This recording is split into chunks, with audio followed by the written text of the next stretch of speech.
name is Steph Anderson. I'm the Director of Hospitality and Faith Engagement and soon-to-be deacon at St. Andrew's Lutheran Church in Matamidi, Minnesota. I also co-lead Gather, a Twin Cities-wide young adult ministry supported by the Minneapolis Area Synod. If you're anything like me, you might have seen the title of this week's session, Abide in Joy, and tried your best not to roll your eyes. It's not that I don't want to find gladness or joy in my days, it's just that on the surface level, I was a little worried that I was going to be told to find the positive or seek joy or look at the silver lining. And while all of those things are okay to do, that's felt a little bit hard these days. I think that the world and certainly the church can all too often insist that we only dwell in spaces that are happy or cheerful. And I don't think that's quite joy. Happiness is fleeting. Happiness is circumstantial.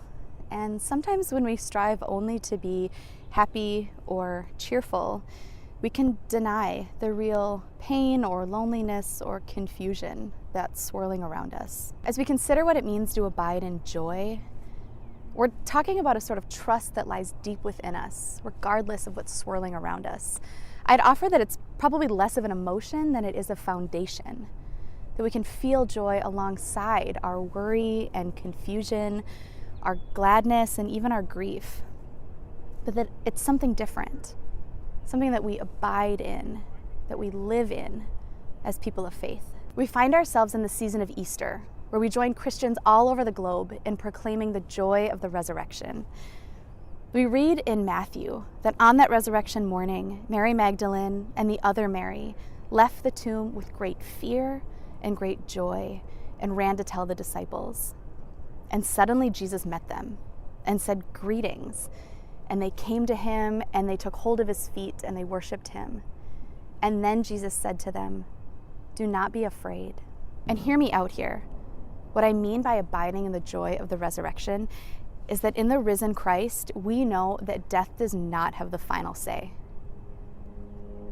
That as we abide in joy and in this promise that does not even for a moment deny our pain or our suffering, but actually accompanies us and walks with us in that suffering, we know that it's something different and that our pain is not the end of the story.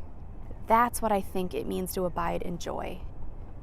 A joy and a trust that is counter to everything that the world would tell us. I hope that you have people in your life who can reflect back to you the absolute gift that you are to the world, both generally as a child of God and as a part of the creation that God so loves, but also specifically in all of the ways that God knit you together. But if you aren't finding those people around you, I hope that a little weekly Zoom call with a handful of other young adults can be that balm, that joy for you in your week. And if none of that feels like enough these days, if you are tired and lonely and joy not only feels fleeting but impossible, hear these words.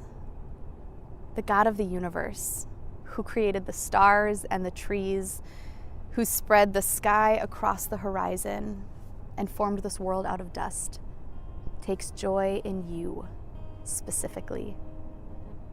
Jesus tells us, do not be afraid. You have always been enough. May you find eyes this week to seek out joy not only around you, but within you. Amen.